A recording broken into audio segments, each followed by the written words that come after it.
All right. Good evening, everybody. Thank you very much for coming out. I'd like to welcome you to our fifth and last Global Cafe of the 2021 academic year. Before we start, I'll do my usual spiel. I want to start with a preemptive request for your patience. This is an online event, and it is possible, perhaps even likely, that we will encounter some technical glitches along the way. So if so, please bear with us, and we will straighten things out as soon as possible. I would also like to note that this event will be recorded and will be made available after the event on the Global Study Certificate Facebook page. So now to introductions. My name is Dr. Martin Gall, and I'll be your moderator for today's Global Cafe, along with Cade Brossard, President of the Political Students Study Association, and I'll be introducing him in a little bit as we progress through the night. I would like to extend our deep thanks to our co-hosts tonight, the Canadian International Council and Amnesty International. We would not be able to put on this event without their help.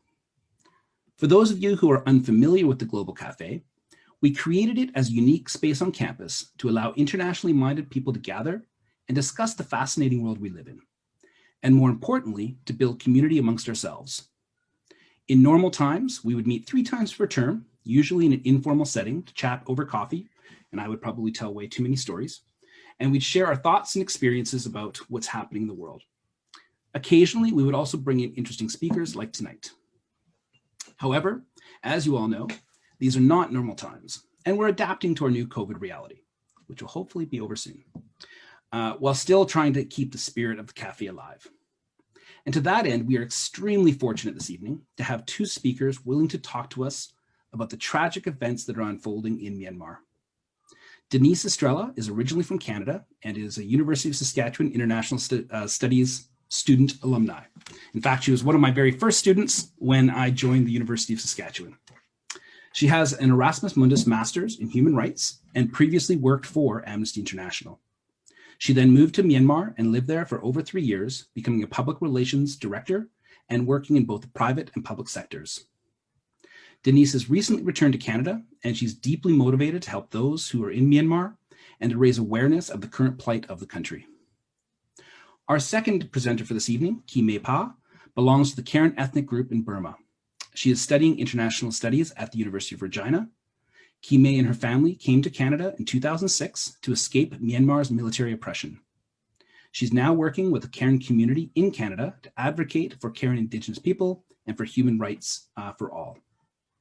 We also have some written statements from individuals who are currently in Myanmar.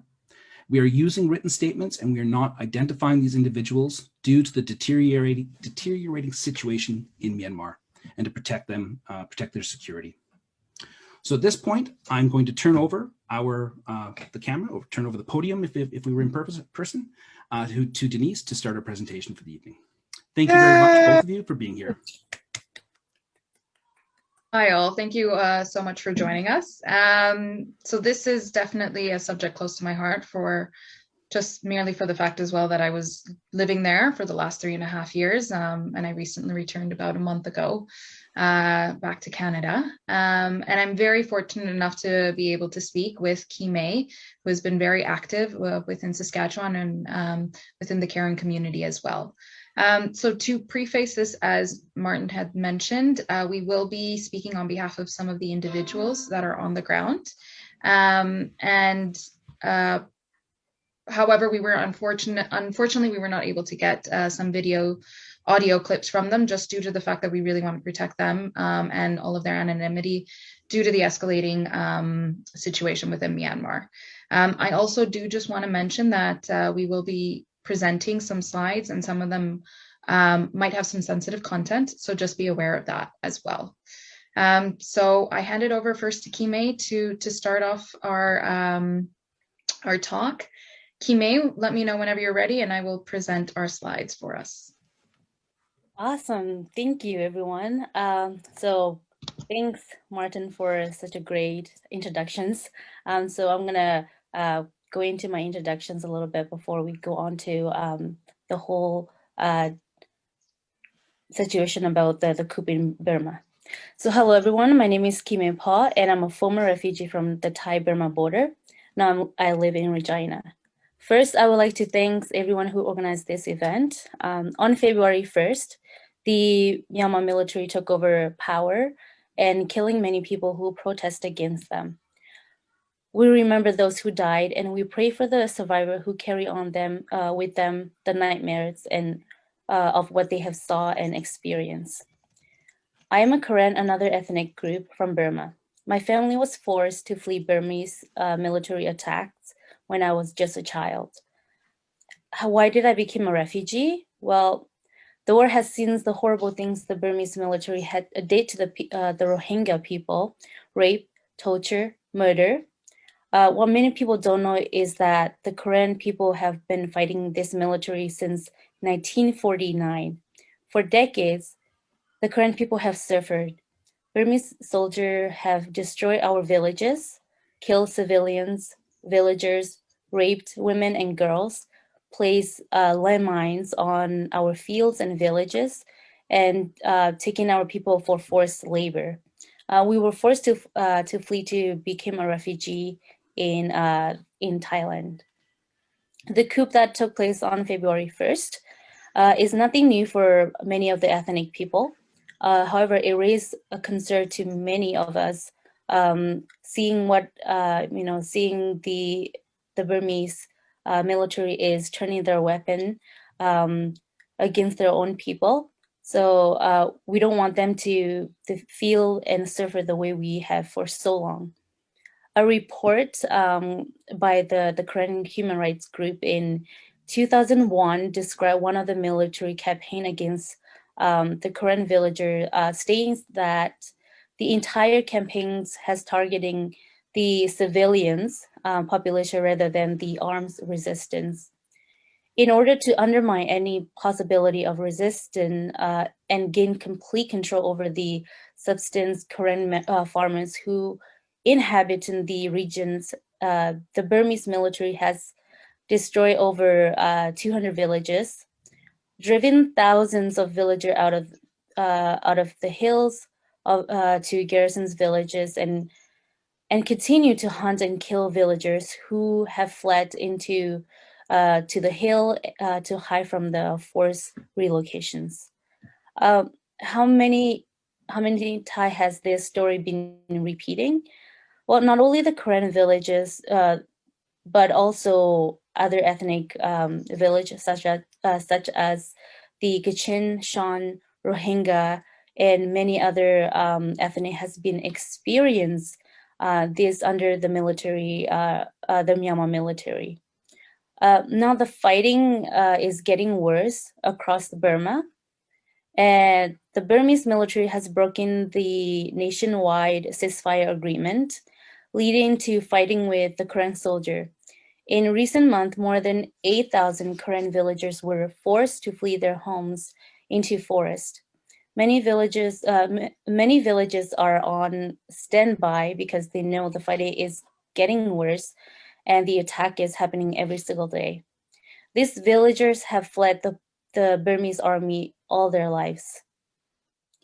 According to the Korean Women Organization, over 2,000 Korean people are living as internally displaced person, hiding in the jungle in fears of Burmese army, and nearly 100,000 are still in refugee camps in Thailand.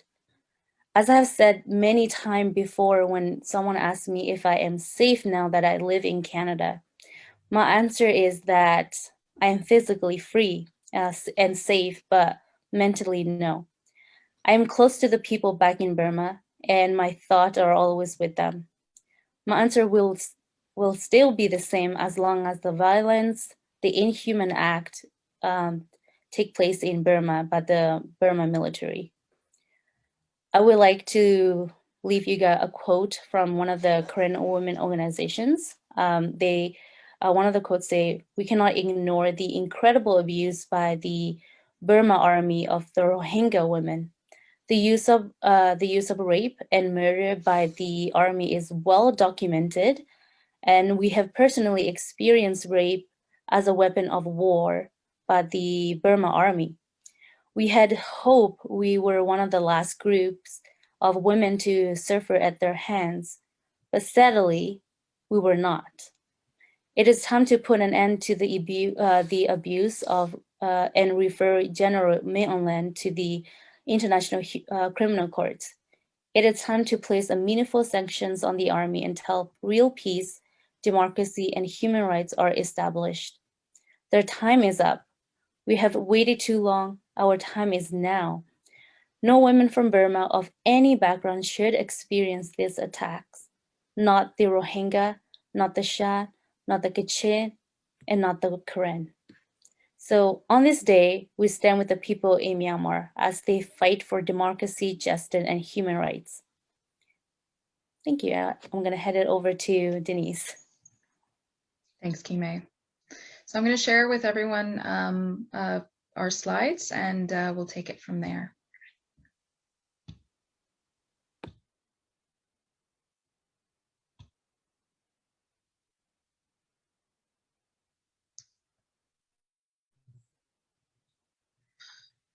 So my story starts off in 2017, which is when I arrived in Myanmar. So after working in London for quite a few years and working with Amnesty International, I worked with both Southeast Asia Regional Office and the South Asia Regional Offices. It was very fulfilling and quite rewarding, but for myself, I really felt that it was also what would be more rewarding was to be closer to the ground as well, and to work on the ground for that matter, to see the impact that we were having with the people that we wanted to help. So in 2017, I traveled to Myanmar, and that's where I ended up living until February 2021, so over 3.5 years.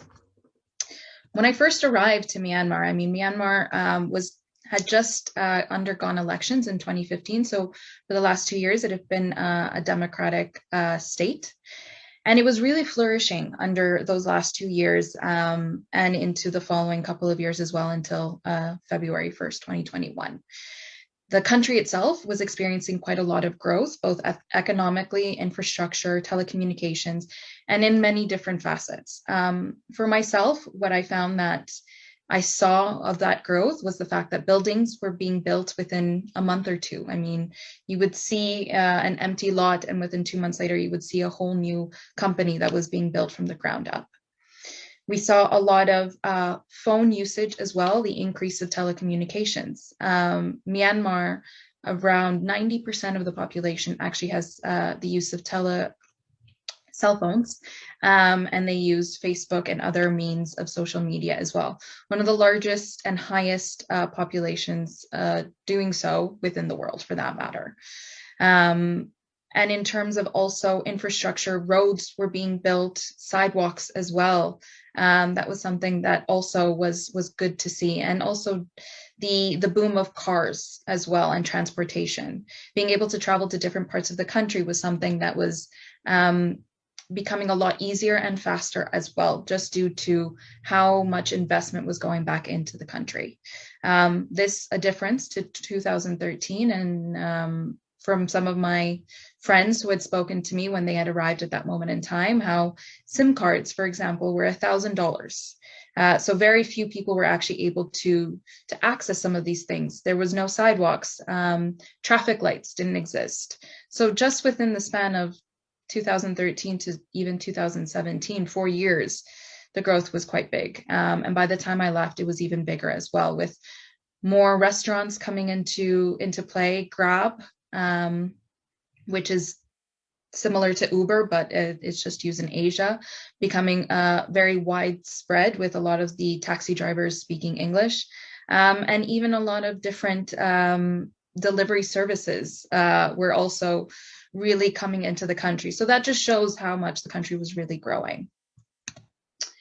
However, and unfortunately, on February 1st of 2021, I woke up to a series of messages at 6 a.m. in the morning with my phone consistently going off. And that was due to the fact that I was getting notifications stating that the military had underwent a coup and took over the government at 3 a.m. of that morning. It was very much a shock for all of us. We were very stunned, as there had been a few rumors throughout the weekend that potentially that might happen, but it was very few. And I mean, there were some demonstrations as well on the weekend. However, there was roughly 30 people as well. So this was something that was unprecedented, but clearly the military had been, excuse me, the military had been preparing for this from the months from the election, which was on November 8th of 2020. That morning, many people rushed out to the different ATMs and to the banks to exchange all of their money and to really be able to make sure that they had enough income on them, because we did not know what was going to happen, whether we would be able to have access to money and also to food. In a way, thankfully, COVID had prepared us due to the fact that we had a lot of supplies on hand at home as well. As the days continued to follow, the feeling that we had was very surreal in a way. People were still going out on the street and it seemed quite normal, but we also knew that something was coming. We didn't know what, but we did know that something was coming. What did start to occur on the days following February 1st was the fact that people started banging their pots and pans at 8 p.m. at night. The reason for 8 p.m. was because prior to that, people were clapping for the healthcare workers that were dealing with everything that was going on with COVID. So in lieu of that, what they started doing was beating pots and pans at 8 p.m. at night. Pots and pans was a way of, culturally speaking, to ward off evil spirits. And for the people of Myanmar, they felt that the evil spirits were the military. I have here a video to show you that I took of the beating of the pots and pans at 8 p.m.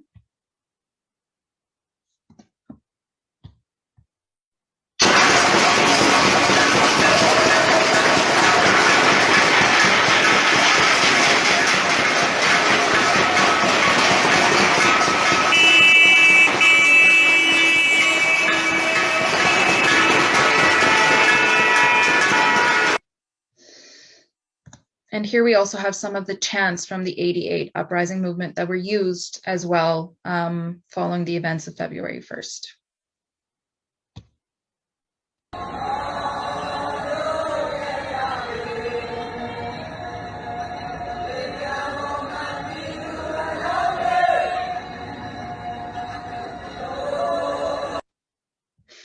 The pots and the pans and the singing were all a way to motivate each other, that no matter what was happening, people would continue to fight against the military in any way that they could. So to start with, this is what they started doing. These are all non-violent methods that the people used within Myanmar, but it really showed how widespread the animosity was towards the Myanmar military. In a country of 53 million people, these pots and pans banging at 8 p.m., the videos that were being shared from all over the country.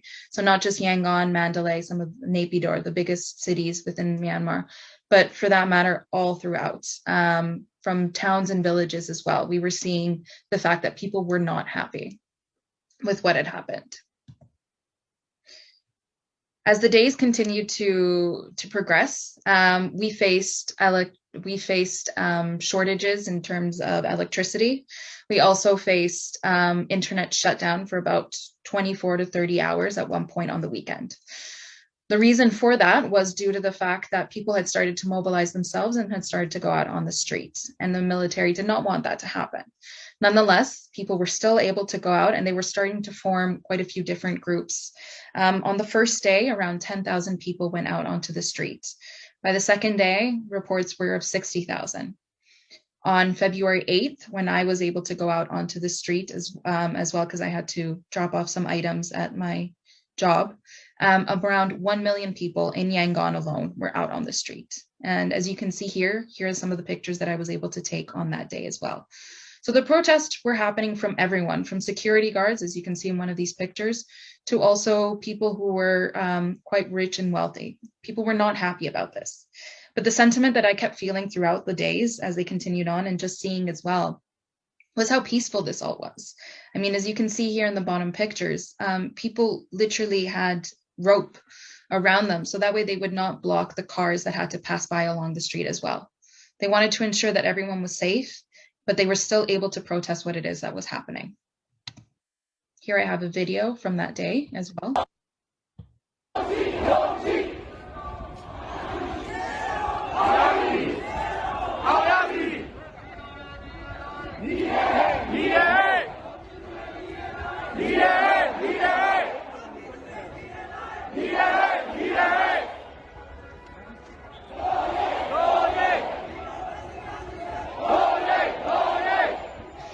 So as you can see, I mean, it's within 8 days, you had 1 million people and more and counting just protesting what it was that was happening. And they really unified and they were really active in terms of being able to get that message out. For myself personally, I ended up leaving on the February 8th, not due to the military coup, but due to the fact that we had already planned to leave. However, when I left, it was all quite peaceful, and we were happy to see the different ways that people were protesting, and they were doing so non-violently, as I previously mentioned. The days following that, however, as we have seen throughout the news, it has become a lot more violent. And we've seen an increase in terms of what it is that the military is willing to do to retain power against the people themselves who are protesting and saying that they don't want this. They want their democratically elected government once again. In the following minutes, Kime and I are going to be reading a series of questions that we posed to a few people who are on the ground, and they are fighting every single day in the different ways that they can. These are people who are heroes in a way. I mean, they are willing to share what it is that they are doing, and they are willing to share the stories of their own people, regardless of the fact that, you know, they might be a target as well themselves. But they wanted to share with everyone here that has come and is with us today, their story and what it is that they're witnessing and seeing every single day. As we previously mentioned, we are guaranteeing their safety, so this is why we are actually reading it out myself and Kime, as we want to ensure their anonymity and their safety as well. We hope you enjoy hearing their voices, and thank you. Yeah, thanks, Denise. So yeah, as Denise said, we are going to read out some of the questions, some of the written statements by the people that are on the ground. So yeah, the first question is, what are the reasons behind the military coup? And the answer is, there could be many reasons that that drove the military leader to stage the coup, but the most obvious one being the retirement of Commander-in-Chief May Aung-Hlaing, who will be turning 65 in upcoming July. The mandatory retirement age is age imposed by the Defense Service Act is 65. His lack of power after retirement could expose him to potentially prosecutions and accountability for various crimes he had committed, such as ethnic cleansing, crimes against humanity, violations of human rights, and many more. Was there any fear throughout the last 5 to 6 years that the military might try and establish a coup? Regardless of progress and good change throughout the last 5 to 6 years, every Myanmar citizen knew that a coup was still possible. Because the 2008 constitution, established by the military, has opened opportunities for them to take power if the country was in a state of emergency. And the people have seen the military creating problems every now and then, such as religious conflicts, disputes with ethnic minorities, and so on, just so they achieve the so-called state of emergency. Despite being aware of the possibility of the coup, many citizens, including myself, thought that the gain that they get by staging a coup would not outweigh the risks that they have to take. Therefore, we didn't expect it to actually happen. The other questions, do you feel that there has been a shift in sentiment toward the ethnic groups? And do you believe that there will be more unity within the country? Due to the agenda propagated by the military throughout the years, people were unfamiliar with the struggle of ethnic minorities and view ethnic arms group as terrorists, which were constantly causing the country unrest.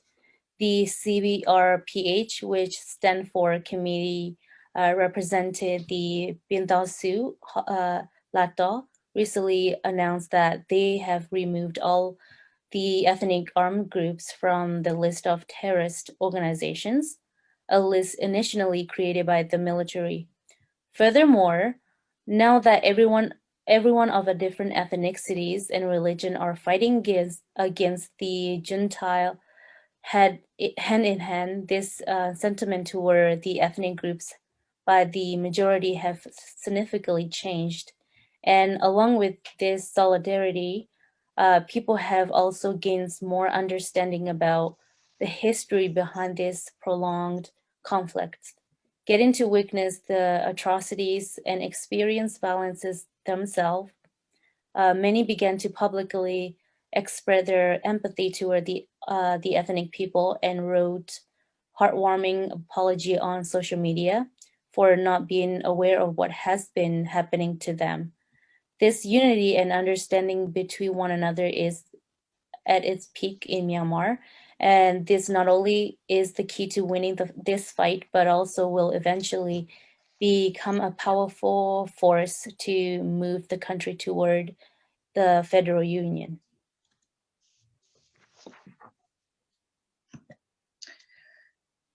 Following question, what is CDM and what is the ultimate goal?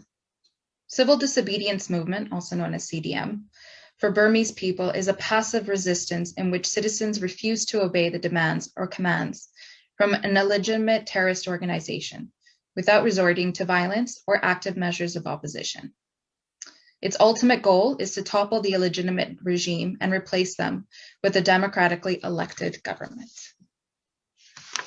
And the next question is, what is the sentiment of the CDM and what are the challenges? We mainly focus on government employees for CDM at the moment, but we have also started to trying to help out many employees who work at companies from the boycott list. We are really happy and satisfied with the recent CDM members. I wish I can reveal you the accurate number of members, but all we can say right now is that we do receive a massive amount of members, and the same could be said for the donors. Therefore, to those who are participating or donating, we would like them not to falter. We would say funding is the main challenge, but we also have other challenges that we have started realizing. Other challenge including needing enough volunteers, their safety and leadership characteristic among them. I would just like to preface that the next couple of slides have sensitive content, so just as an FYI for everyone. What are some of the tactics that were employed in '88 that are being seen now, and does that assist protesters in being able to counteract those actions or get ahead of what the military may do? In '88, uprising remains one of the most defining moments of Myanmar's modern history, a regime which had used extreme levels of violence to hold on to power. But it was the 26 years of economic isolation and wretched poverty which motivated protesters in 1988. Not a sudden power grab after 10 years of democratic rule as now. In late 1988, the confrontations with the military escalated, with soldiers using increasing levels of lethal force to the point where they killed thousands. The violence used against unarmed civilians since last month's coup has been shocking, but is not at that level yet. However, younger activists in the CDM movement are now openly demanding a more inclusive and representative form of politics and apologizing for their past negligence of the terrible abuses suffered by the Karen, the Kachin, and the Rohingya. The tactics they were employed are almost the same: to instill fear by heavy use of armed forces and violence, killing and arresting. The biggest difference would be the internet and social media. So today, people, even in far parts of Myanmar, are instantly aware of what's happening anywhere in the country, as news of protests and crackdowns appear on Facebook and Twitter. They're almost always as quick as those in the big cities.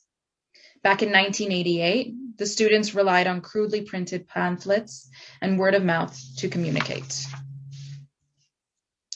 There are lessons to learn for us in 1988. In 1988, protesters were too quick to celebrate the installation of a nationally civilian leader and too slow to organize themselves into a unified movement. There was little coordination, even communication. In 1988, between the student protest movement and the many ethnic minorities who had been fighting for a less centralized, more federal system of government. Mistrust between the ethnic Burman majority and the Myanmar minorities endures to this day. How are the military able to fight against various cities and groups? They are currently fighting against the Karen army and other ethnic armies, and additionally fighting back and against a multitude of cities. So how did this possible, both economically, also in terms of weapons and other sources? Uh, the answer is they are not worried about this fight against citizens because we don't have weapon, and we don't have the war skill, and they do. That's why they kill brutally on the grounds, and that's why at least 200 people have been killed since the coup, and at least 2,000 people remains arbitrarily detained. In that way, people might be scared, and so they can rule us as we fear. They might be worried about the fighting against the Karen army, the Kachin army, but also that's not new for them. Military experienced the civil war for decades. They know how to handle them. Here we have to be really thankful for ethnic armies to fight against the military. It is in this way, soldiers are spread across the nations and are not just in the cities to crack down peaceful protesters, but their bullets and their resources are not unlimited. So it is possible for them to drag this fight for long. The one we can sustain the fight will win the fight. What is the situation and emotional states of the people following the martial law measures that have been put in place? Martial law is now being imposed in some areas of Yangon and Mandalay, major cities of Myanmar starting from March 15th. Their objective of putting martial law is simple: to spread fear across the country and the people, and to divide our people. As a result, there are already two groups in the general public. One group of people who are afraid to go out and protest, especially the older generation, and another group with people who are still have hope and are not afraid of the junta military. So Gen X and Gen Y, and Gen Z. That's what they want to do: divide and conquer. Currently, the junta military is using the most aggressive ways that they can do, such as using real bullets, illegally arresting innocent civilians day and night, and demolishing public properties. The result is the number of death tolls have been rising. The number of protesters have been hugely decreasing across the country, and especially the older generation think the junta military is winning once again. But we shouldn't forget that the worst thing that they can do is to impose martial law and to cut off the internet, which means that those two things are their last resorts. Many people, especially the younger generation, know that, and they are trying to motivate each other, planning on how to defend themselves and how to continue these protests as well. If we can stand firmly against martial law and internet outage, there's a high chance that we can win. I am pretty sure that the Myanmar people will not give up easily. At the same time, we also need help from our international friends to put as much pressure as they can onto the military junta, and also the Myanmar embassies in their respective countries. And other ways of help that you guys can do will be important to us. With the new internet measures, how do you feel the situation will escalate? Is everyone getting their information from social media? How is the new reporting on the grounds? Is there a prevalent fear of what the military might try and do if there is no internet available to report it and spread awareness? Currently, the junta military has cut off all mobile data and Wi-Fi services, but fiber internet service are still available. Their objective is also the same as above: to spread fear, to restrict the information flow to the international community, and not to leave evidence of what they are illegally doing in the country. Without knowing what is really happening on the ground, how can we go out and protest? The closest example is Latayar, one of the township in Yago, with the highest number of deaths across the country. So far, over 100 deaths within 2 days. The junta military is using real bullets like they are fighting the war. We also have many evidence for that. The people from Yago mainland have to pass the river to reach Latayar. When we reach about Latayar, the people were ready to go there and provide the essential items. But since we did not know what it really going on there, many of us were reluctant to go to Latayar. Only a few took a risk and went there. We even heard that some of the people who went there to give support were arrested, resulting in people reluctant to go there. Many Myanmar people rely on mobile data, and cutting off those services result in huge information blackouts. We are still receiving news about what is happening on the ground when we are at home with fiber internet, but only a few news. The number of people who are using fiber internet is not too much compared to the whole populations. We cannot know what is going on as soon as we step outside of the fiber internet service area. And yes, most people fear that the junta military might cut off all the internet services, since that's the time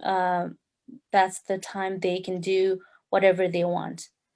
They can even murder a lot of people without leaving no evidence, and the international community also cannot know easily of what they are doing in Myanmar. What is your hope on how this will all end or will happen in the coming weeks? What kind of help would be required from the international community? So the response was, on March 27th is the Armed Forces Day of Myanmar. And we heard that the higher junta military officials have ordered the army to stop all the protests across the country by any means before that day. So in the coming 5 days, it will be crucial for us. Right now, there are only a few protests across the country because the military have been shooting and arresting everywhere. But we think that our people will come back stronger, even with the nationwide general strike before March 27th. And when it happens, our people will not easily let the military shoot and arrest them. They will defend by any means, and there will be many casualties. Besides our legitimate government body, CRPH, which is recognized by international mechanisms as the official Myanmar government body, is also discussing with the ethnic armed organizations to form a Myanmar federal army, which means that there is also a high chance of civil war happening in Myanmar. We are hoping for the best. We need to let the junta military know clearly that no one, locally and internationally, is on their side, and they are going to lose this battle. We need as much international pressure as possible. And as a final stage, if civil war happens, our federal army will need fundings, weapons, supervisors, and experts from the international community. Please do not think that this is our internal affairs or internal conflict. This is a battle between fair and unfair, unarmed and armed, democracy and dictatorship, human rights and genocide, justice and injustice. Myanmar is the last frontier in ASEAN and even in Asia. And the people of Myanmar failing means democracy, justice, and peace are failing. So please help us as much as you can. We are currently outnumbered, but we will not give up easily, and we need your help. So these are some of the stories and the voices of some of the people on the ground. As we had mentioned, we posed these questions prior to them and allowed them to answer as best as they saw possible. This is how they see the situation as well. And especially that last message, just in terms of the fact that democracy, justice, and peace are failing. I think here in the West, we tend to take that for granted, the fact that we have democracy and that we don't have to fear for it whatsoever. Versus in some of these countries and in Myanmar, that fear is something that they always had at the back of their mind after 6 years of living within a dictatorship. And prior to that being a British colony as well. So these are their voices, and this is what they're fighting for. They're fighting for the same thing that we have and that we experience every single day. Moving forward, myself and Kime will now talk about the current situation. So I will let Kime now speak as well. Thank you, Denise. So yeah, we're going to turn your attention to the current situation in Burma. I know that the medium is circulating more around what is happening inside Yangon and Mandalay, those big city area, but what is ignored is the ethnic area. So I'm going to tell you a little bit about what is happening in the ethnic areas and what they have been experiences at this moment, and what they have been doing in a ways helping the CDM's leaders that are escaping the coup in Burma.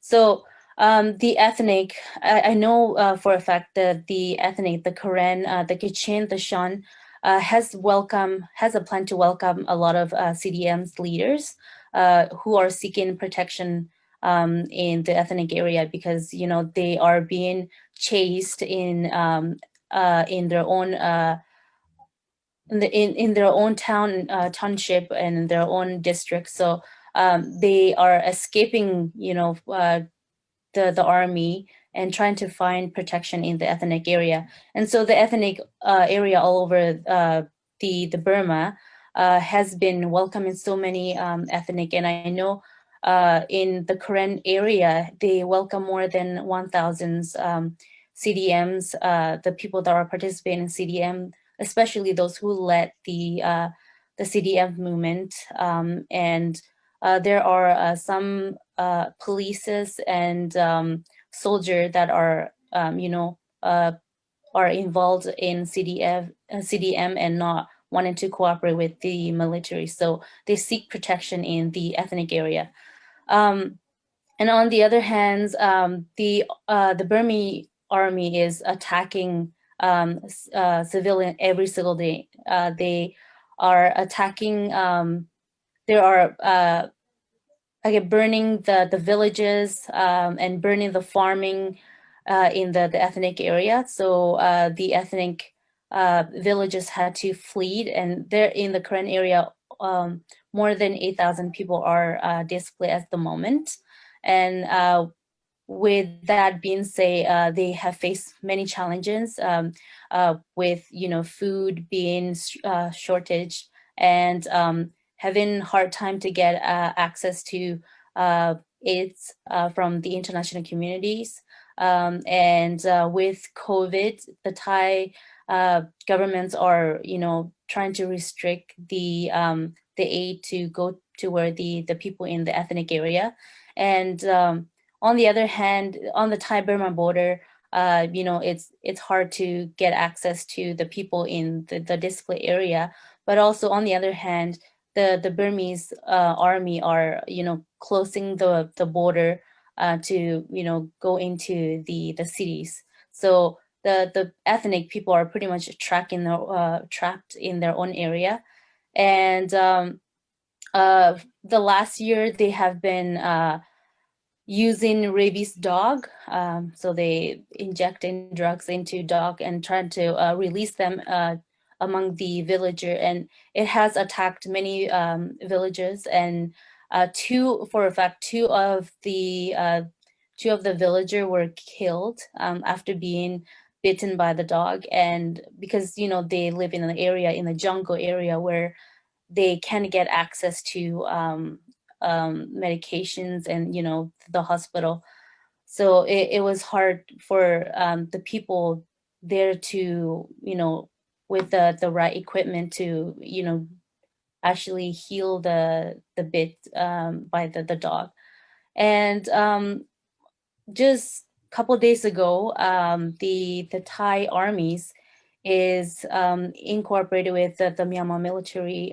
They trying to send over 700 sack of rice and other food like oil and to send into the Burma army camps that are inside the Karen state. And so the Karen armies has rejected this, trying to block in this rice to get over to the Burmese camp. So they don't really want, the Thai government to or the Thai army to cooperate with the Myanmar military, since the war has been seeing them as a terrorist military. So the they're trying to sneak in the rice to cross the Selvi River, because the Burma and Thailand is divided by one river, which is pretty much controlled by the Karen ethnic army arms. So it's hard for them to cross the river without getting permission from the KNLA, which is the Korean National Liberation Army. And so the sack of rice is still in Thailand. It's about to be in, cross the river to go to the military, the Burmese military camps. But I mean, right now they're pretty much being watched by the media, so they can't really do much to continue their works. And so the Thai using like different kind of weapons against the army, I mean the ethnic group is nothing new. It's been used. It's been this way for like over 7 decades, and we're just like worried that these people worry about their future. Not sure what will happen to them in the future. And I know in the Kachin ethnic area, the army has been fighting every single day against the military and try to withdraw them from their post. And back in last year December, the Korean National Union has warn the military that are in their area to withdraw their troop. If not, then they will blockade every single road for them to get access to food and the supply. So they were angry about that, and so they start to attacking the villager instead.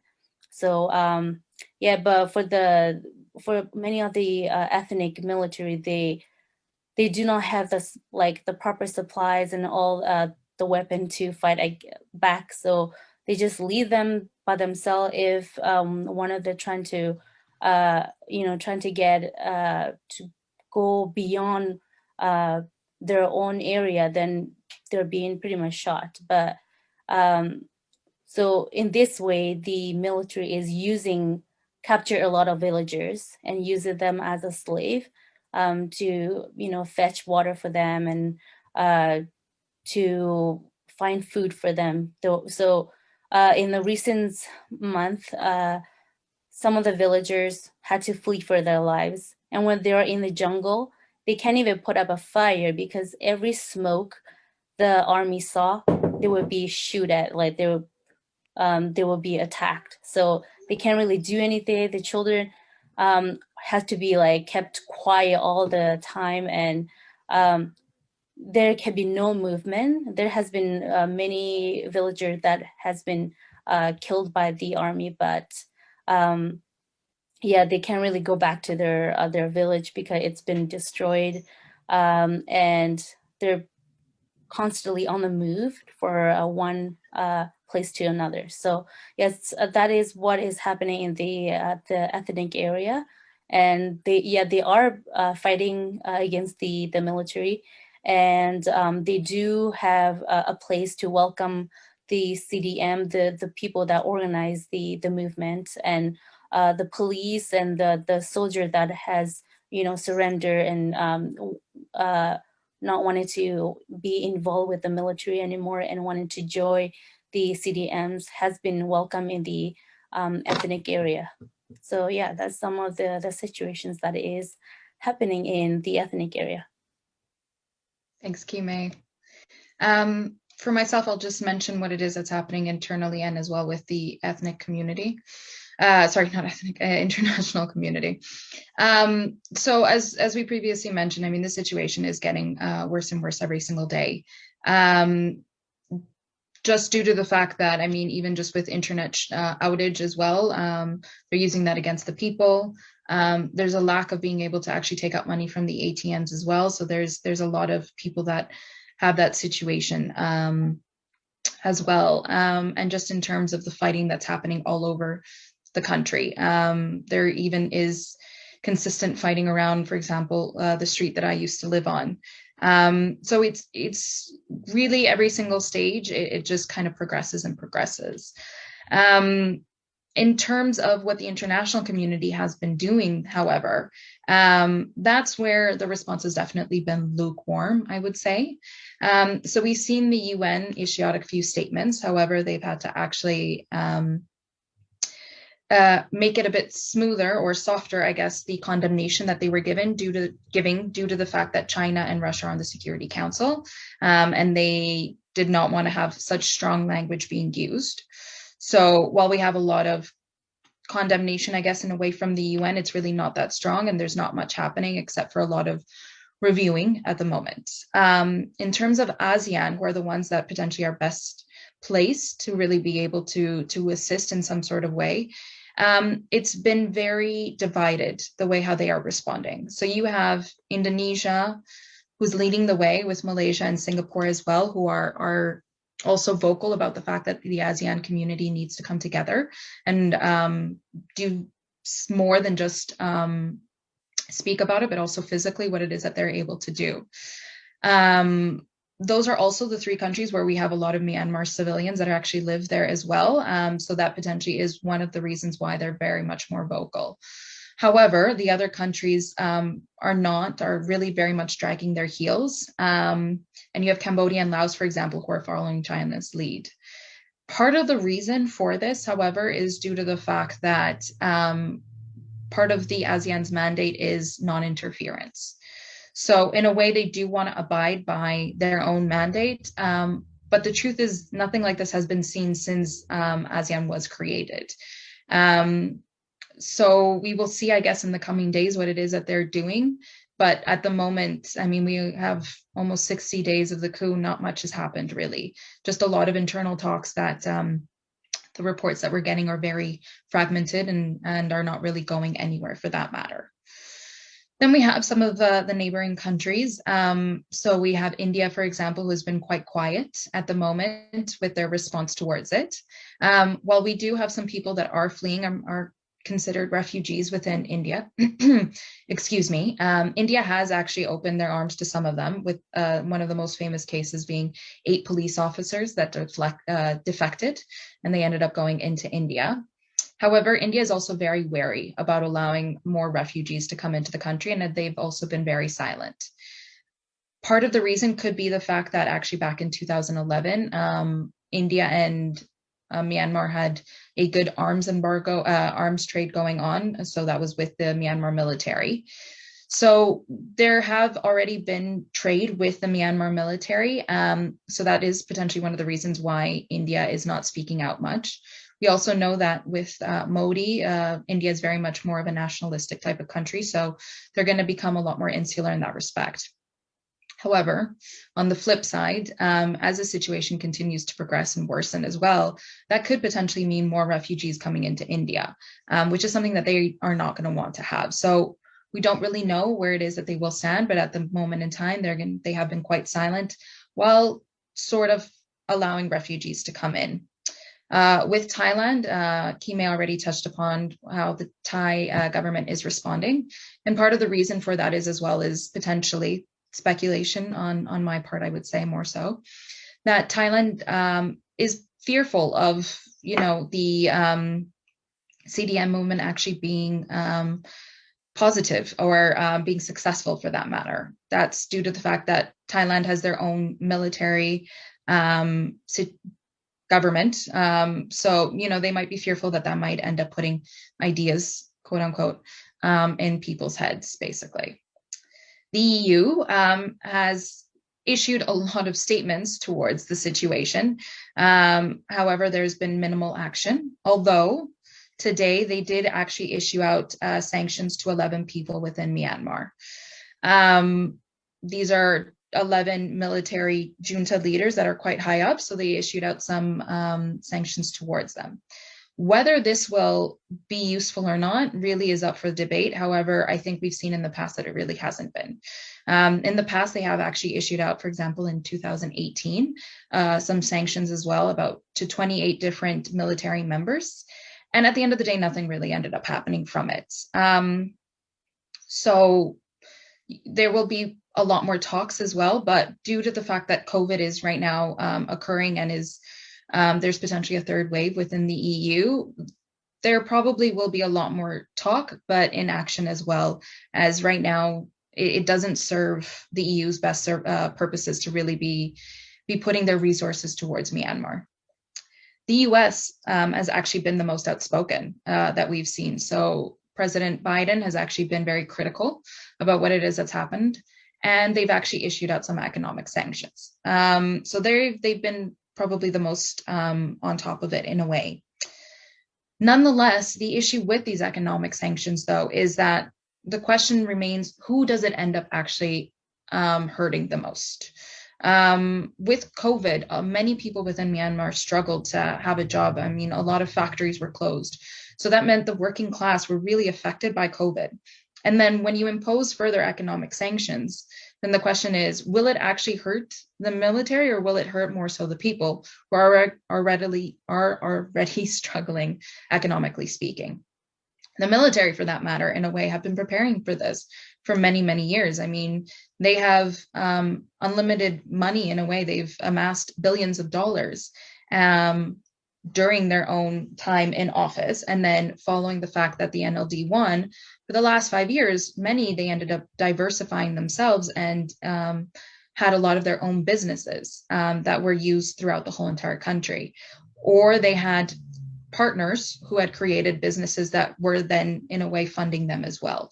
So for example, we have one of the banks, KBZ Bank, is actually owned by someone who is friendly towards the military. And a few years ago, they actually had donated $3 billion towards the military.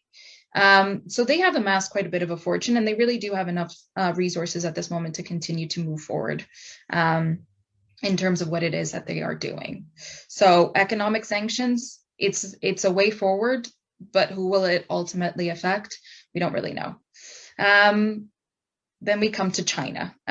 So China have been very much playing both sides in a way. So while they are part of the Security Council and they have, issued out those condemnation statements and whatnot, they have also been one of the parties that have actually said that it needs to be softer language that has been used.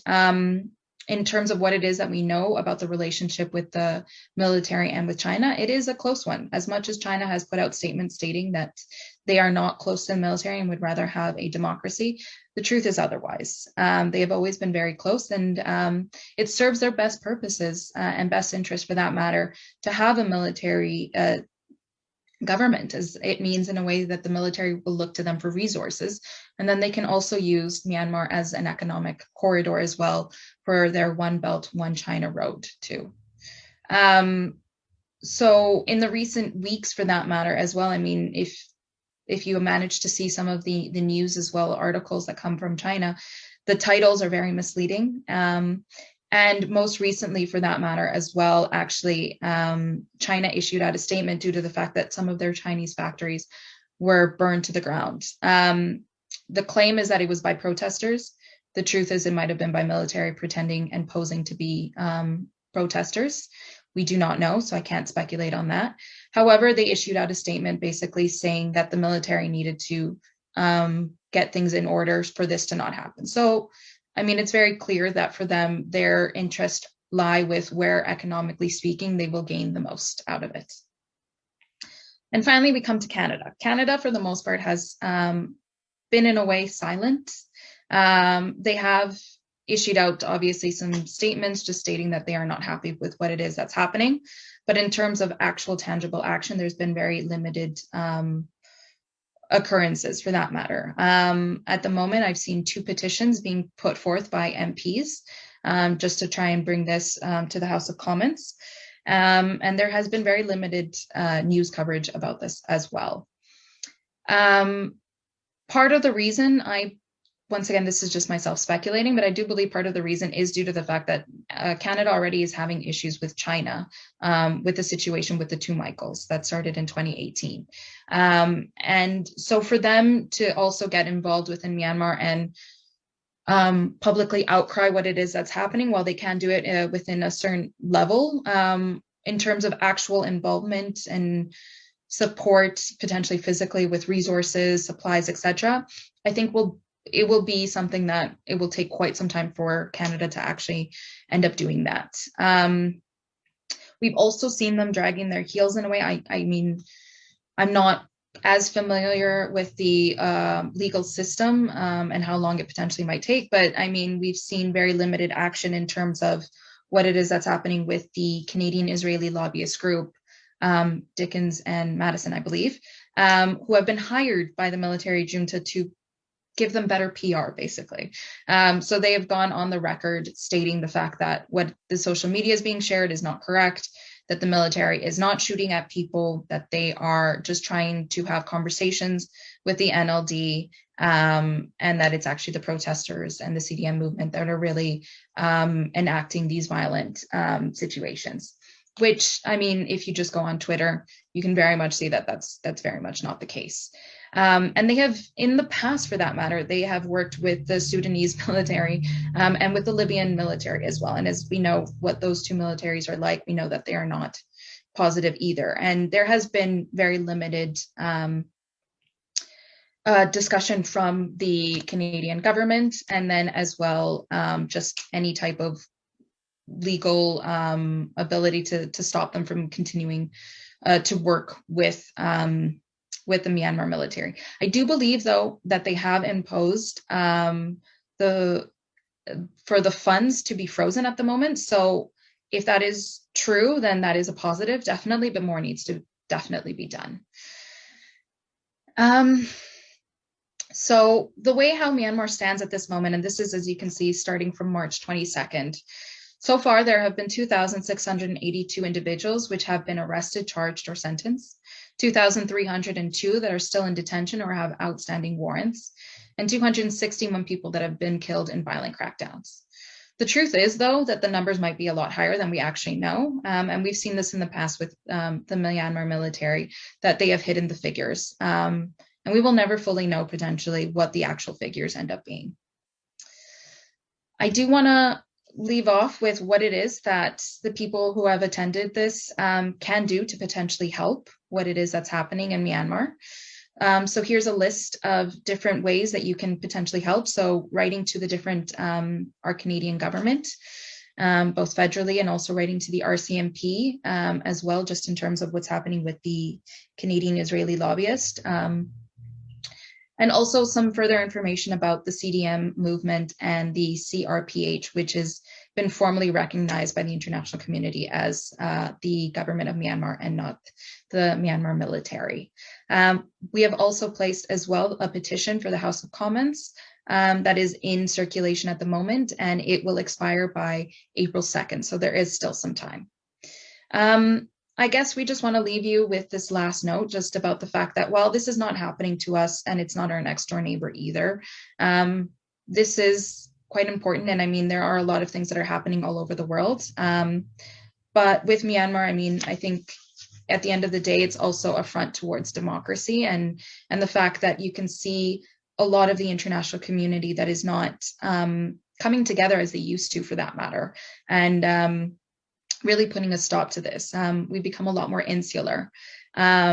So even if it just means writing a letter, I mean, I think for the people of Myanmar, the 53 million people that are right now suffering at the hands of the military over something that they did not want, just even sending a letter for them is huge. And it's something that they definitely appreciate as well.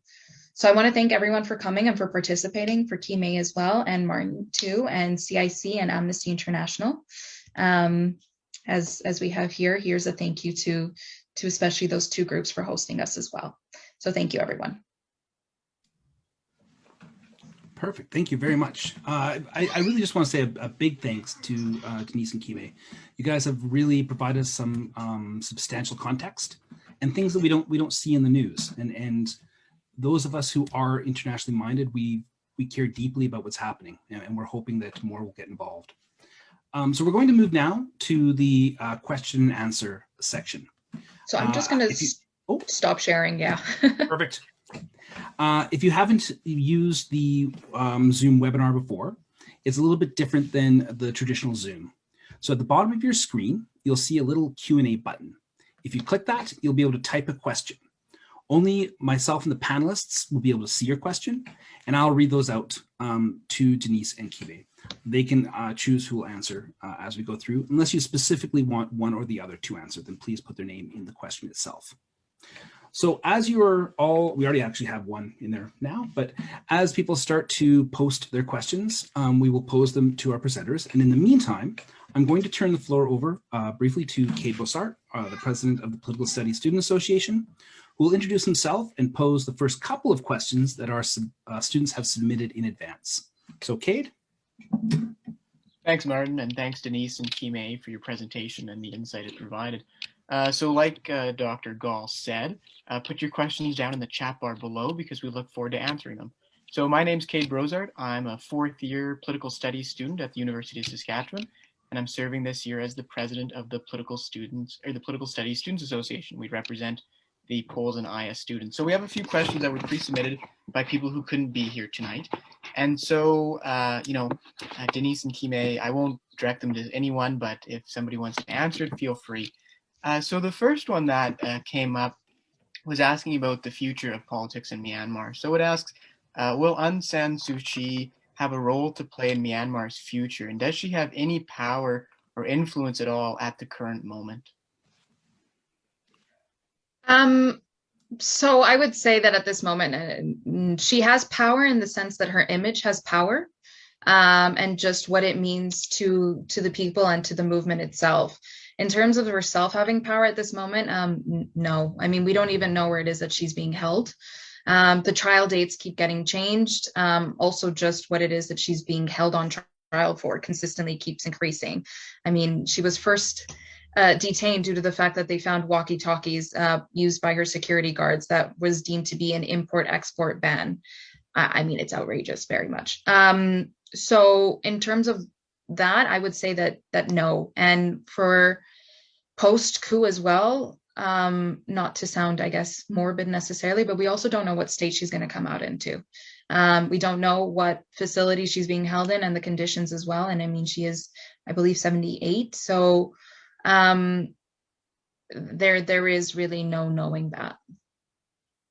Yeah, and to touch on that a little bit, there has been, her popularity among the ethnic group has been, decreasing after when she denied, ethnic cleansing in Burma. So yeah, I'm not sure how. Yeah, I would say not much anymore. And yeah, like Denise said, she's reaching that age where we don't know, like when she's get out of the prisons, we're not sure how much she can do or how much influence she can have on the people. Thanks. Yeah. Touching on what Kime said about ethnic cleansing, our next one looks at the Rohingya, and it asks, I know Kime touched on some of the other ethnic group and how they're being impacted, but this one asks specifically, will the coup have any specific impact on the Rohingya living in Myanmar and abroad?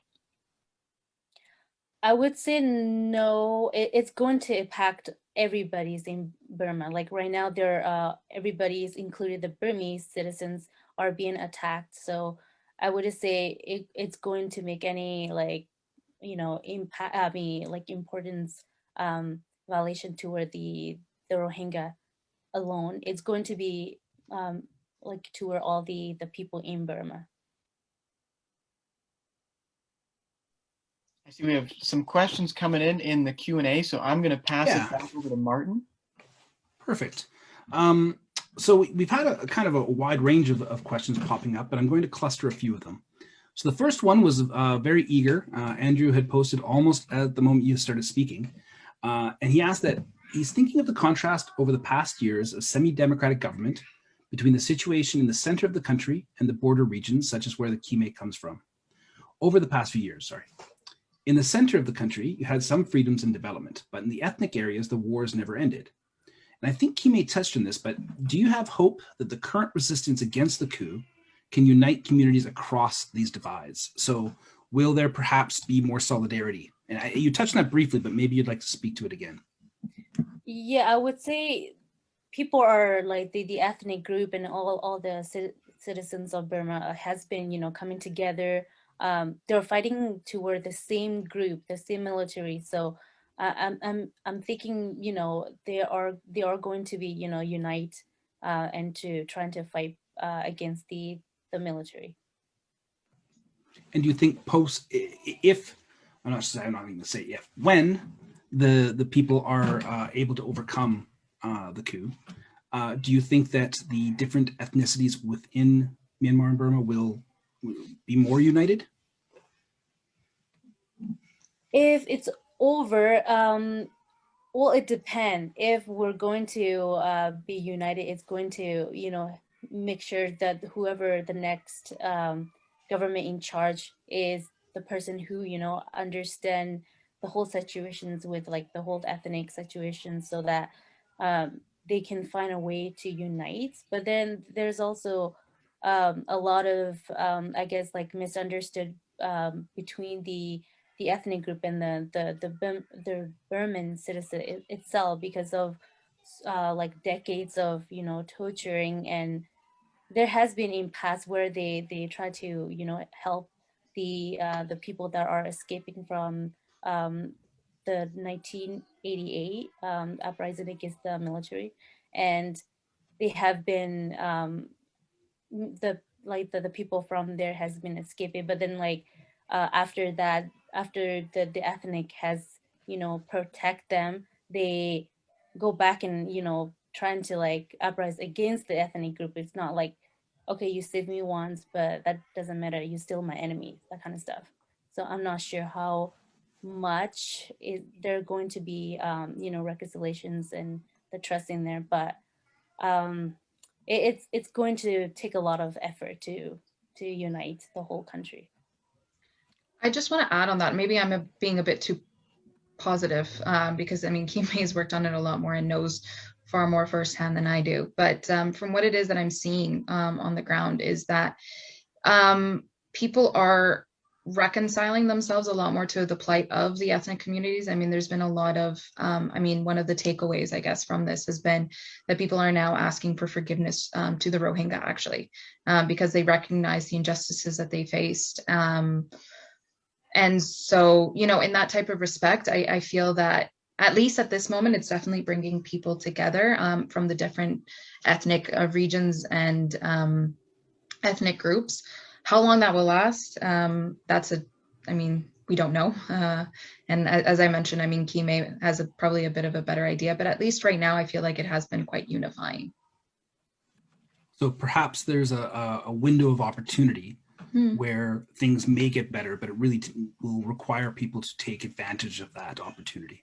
Yeah. Because whenever you have these type of prolonged ethnic clashes, it's really sometimes hard to get over that you can't get over it. How you can reconcile that history, find some reconciliation.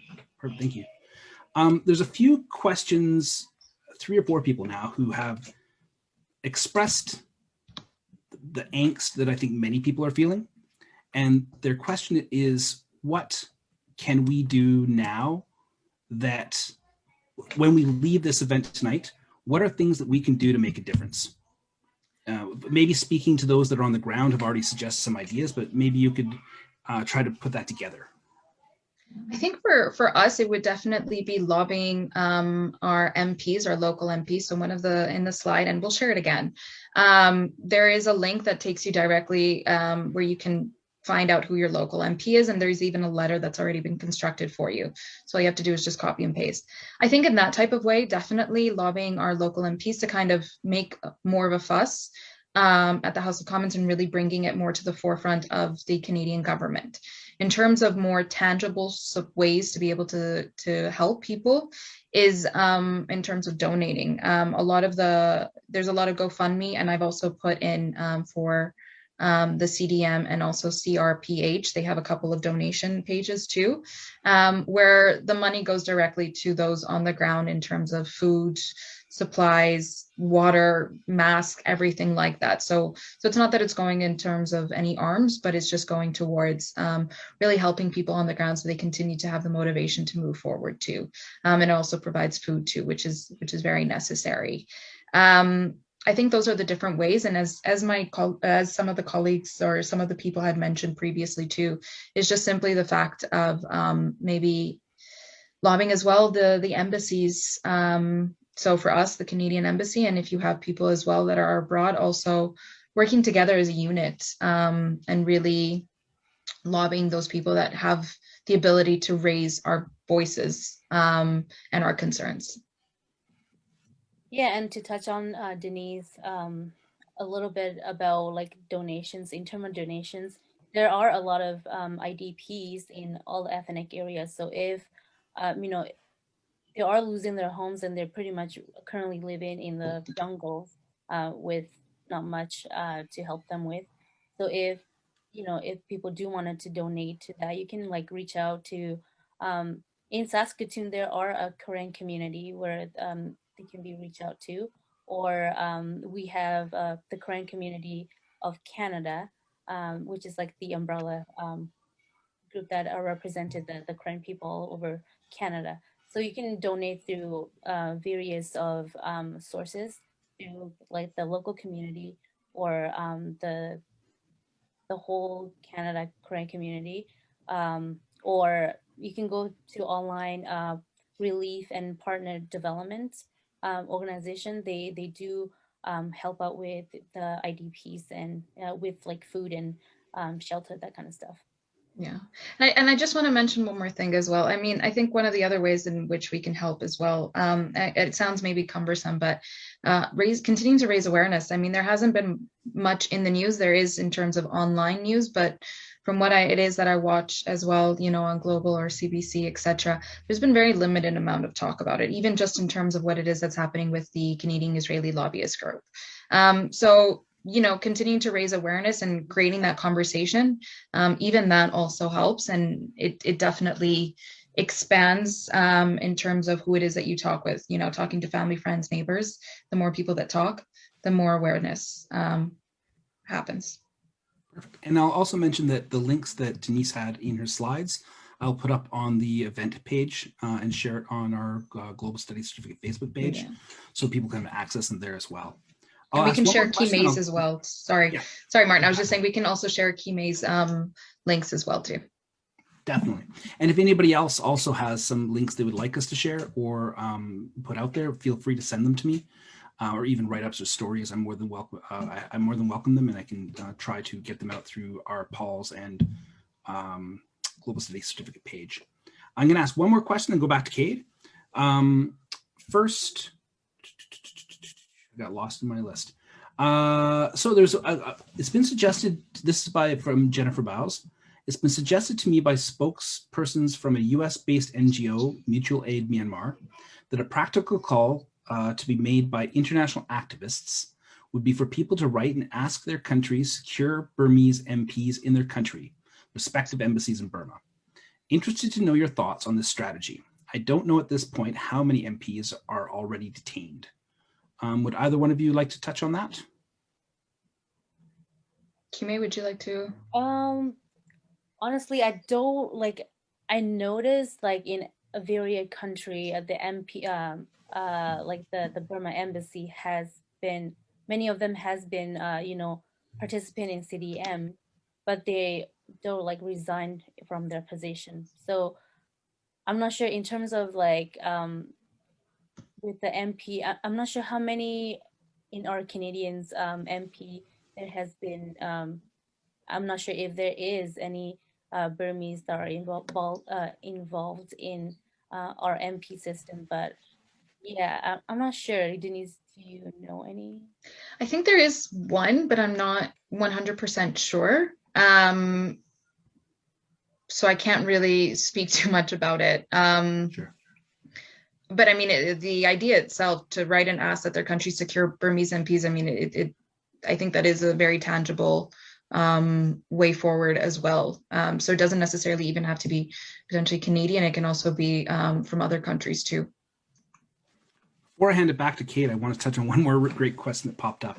And that is, given the people that you know on the ground, what is their sense? Are they feeling optimistic? Are they feeling that the world is watching? Do they feel like they've been shuttered away and that nobody is paying attention? Is there a feeling that they will prevail in the short term, or is this? I guess I'm just asking, how do the people you know feel about the conflict at the moment? Yeah, sure.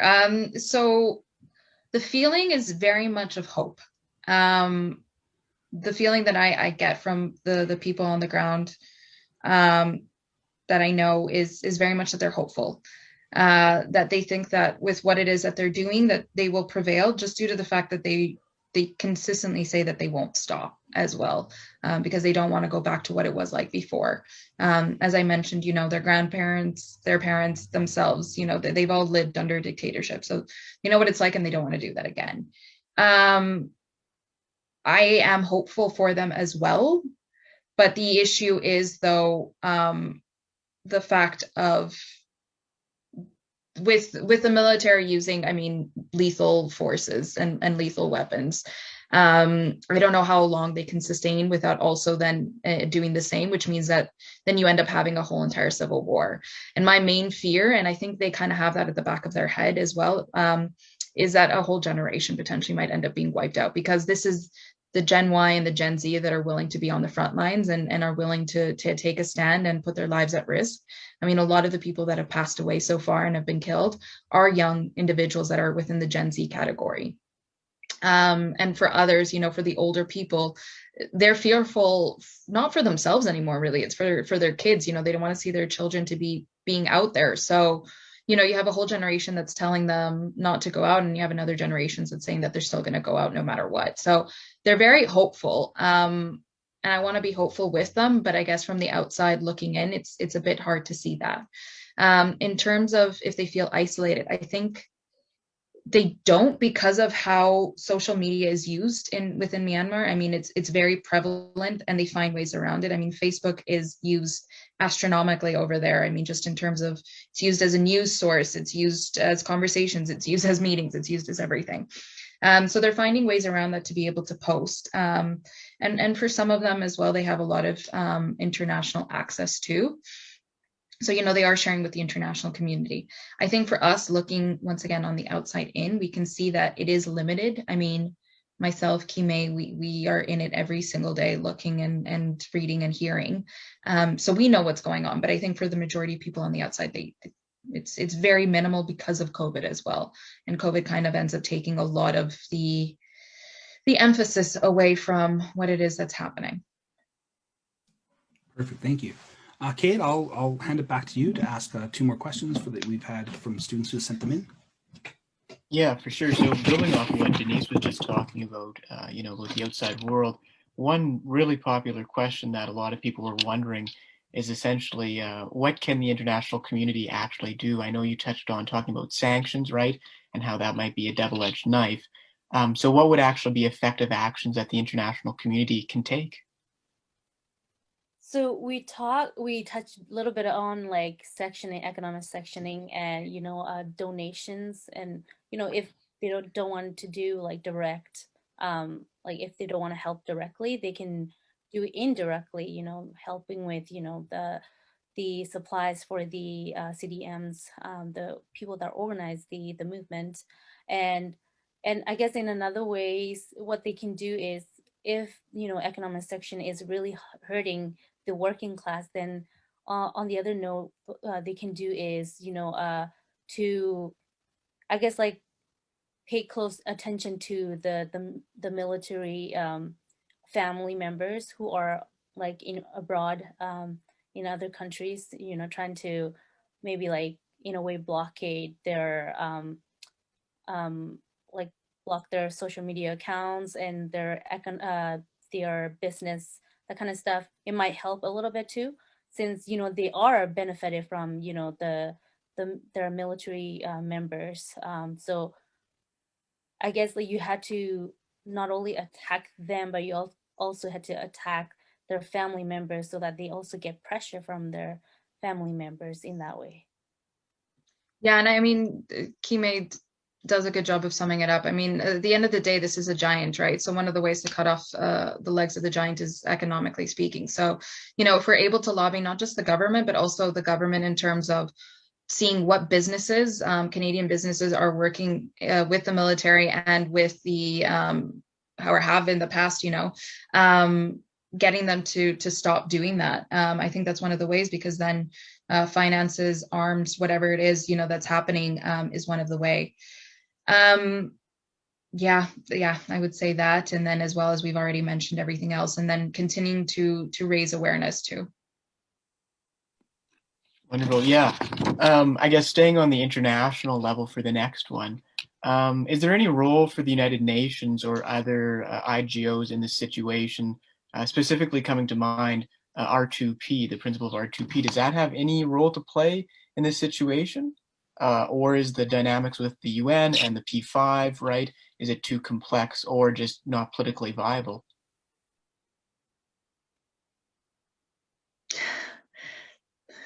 That is a good question. That's a tough one. I don't I know. can just frame that a little bit if you want as well. Mainly because of the China connection and having that veto. Yeah. Personally, I think R2P is a non-starter, unfortunately. And this is perhaps one of the fatal flaws of our current impasse in global politics. But I'm not a presenter, so I'll step out. But I just wanted to frame that. Well, I just want to say, like, with the people who are involved in CDM, do like in a ways feel like the international community are ignoring their call for help. So like many of them express, okay, enough of the condemns, enough of the letter. You need to send your like the people in like Burma to help us and protect us. And in a way, I'm just speaking of like the UN peacekeeping, that kind of stuff.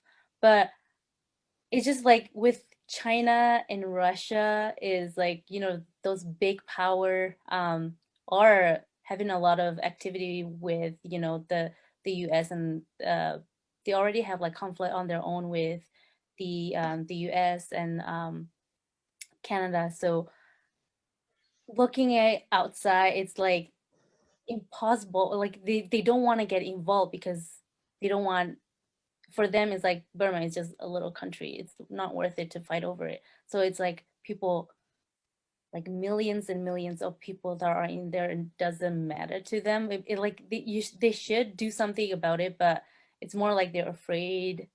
I guess like the situation might escalate with China and Russia in a way. And I can also add, if you are looking at how the international community can put pressure on the junta, your best bet at the moment is through the EU. And while they have been lackluster, they are easily trapped by their own rhetoric of being a humanitarian actor. That if pressure is put upon the EU institutions, they may be able to put forth a stronger voice than, say, Canada. Canada has very limited levers that can be applied. And also, I think maybe if people are interested to widen the protest to include the Chinese government, if that linkage could be made explicit, that could have some benefit as well. I do realize we're over time. Maybe if you would, if both Denise and Kime, is there one thing that you would like, if you would say something to the audience of the one thing you want them to take away or to do or to move forward? We had a call from one of our students on the panel that when we leave, what is the one thing we're going to do to try to make a difference or to get involved or to be aware? If there's one thing you would ask of people, what would it be?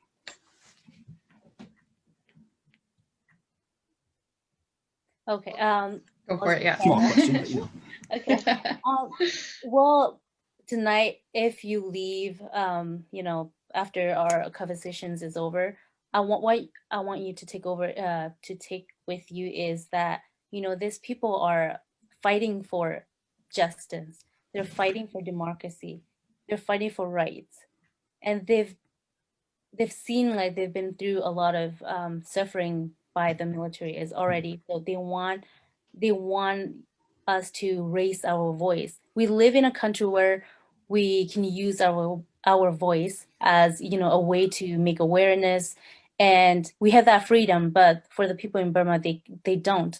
Once they use that voice, they're being attacked, you know, they're being jailed, and to the point where they're being killed. So as we have this opportunity, this freedom to use the voice, we should really use it effectively to save the people in Burma, and to let them know that we are, you know, with them, and we know they're suffering, and we will continue to stand with them.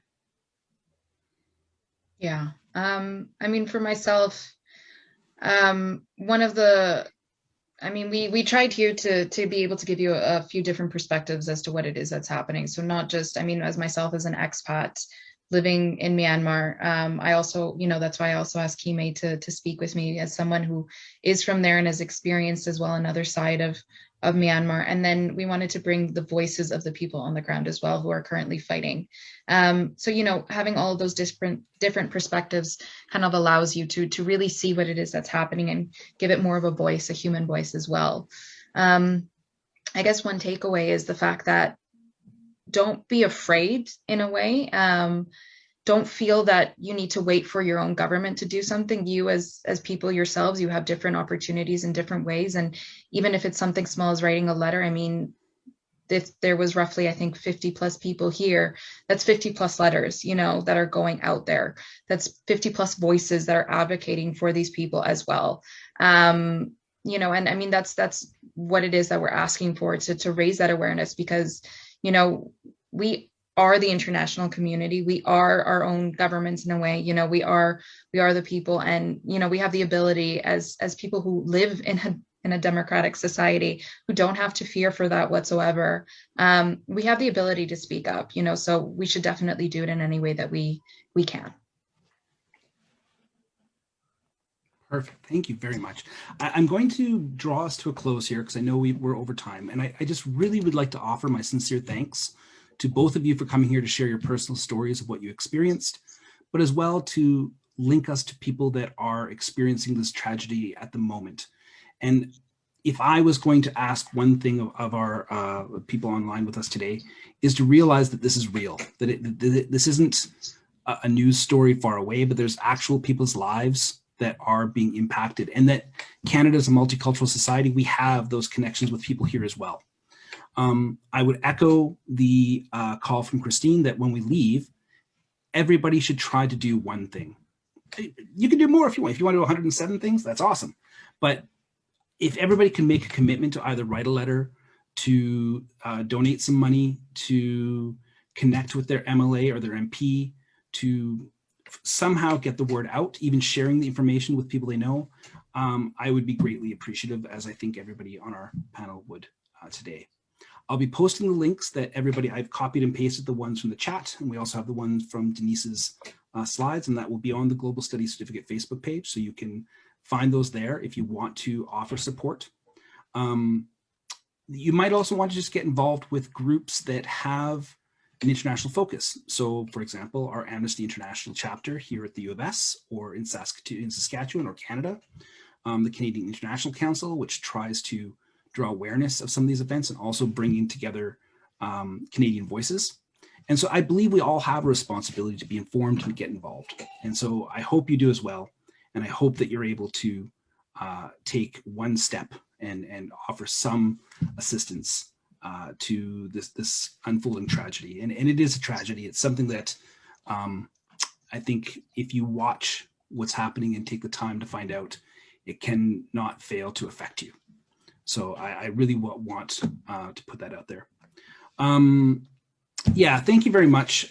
This is our last event for the season. It was a great event. I think it really did raise some awareness, and I hope it will continue to do so.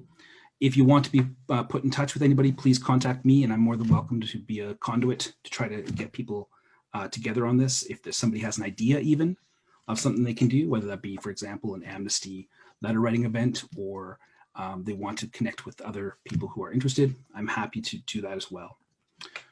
So I'll close it there. I would like to thank again Denise and Kime. I'd like to thank CIC and Amnesty International, and of course Kate, my partner for these events, for helping me out tonight. I'll close with just a brief reminder of our last event from the department this term, which is on March 25th, and they'll be hosting a session with the RCMP on disinformation and information online. I'm looking forward to next term. I'm looking forward to doing this again. It's been a crazy year. We've had a lot of crazy things happening in the world, and I hope that the Global Cafe has been a way for us to talk about it, bring it together, to touch on it. So I will leave it there. Thank you very much for all of our attendees tonight. Thank you very much for our presenters tonight, and I will wish you a good night. Take care, everybody. Thank you. Thanks, everyone.